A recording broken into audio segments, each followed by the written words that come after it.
disease. February is American Heart Month, and Carolina in Des Moines and Z Curtin live right now to tell us about the signs and warning signs that we should all be aware of. Lindsay.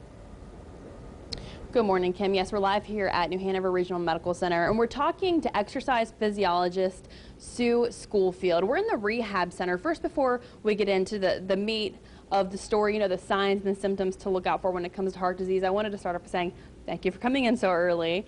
But I wanted to ask you about the fact that we're in the rehab room. Tell us about the rehab process of people just kind of getting back into the swing of things after having a devastating disease to their body. Okay, thank you.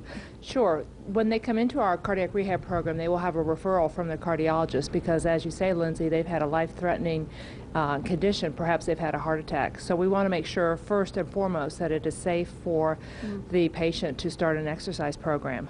So typically what they'll do is they'll come in and they'll meet with a registered nurse for about an hour, and that's part of the orientation process, where they'll review their current medicines. They'll also review their risk factors for heart disease and what was the event that they had, their heart attack, or perhaps they had stents placed in a blocked coronary artery.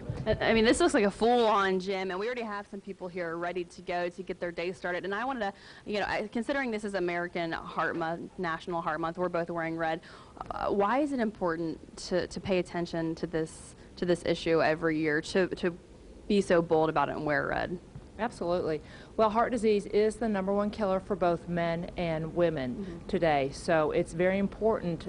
It's a preventable disease, and so exercise is a very important component of reducing your risk for heart disease. Or if you do have heart disease, you're not cured of heart disease. If you have open heart surgery or a stent placed, it's a disease that you need to manage. Right. And how you manage that is with healthy diet and exercise. Fantastic. I appreciate your time, Sue. You're wonderful. And again, like she said, it's not just a man's disease, women as well. And that's why we're doing Wear Red for women today as part of National Heart Month. Now we're going to be live here, National Heart Month. We're going to be live here a little bit later talking to more medical professionals about heart disease, signs and symptoms that you need to pay attention to, so on and so forth. But for now, we're going to send it back to you in the studio.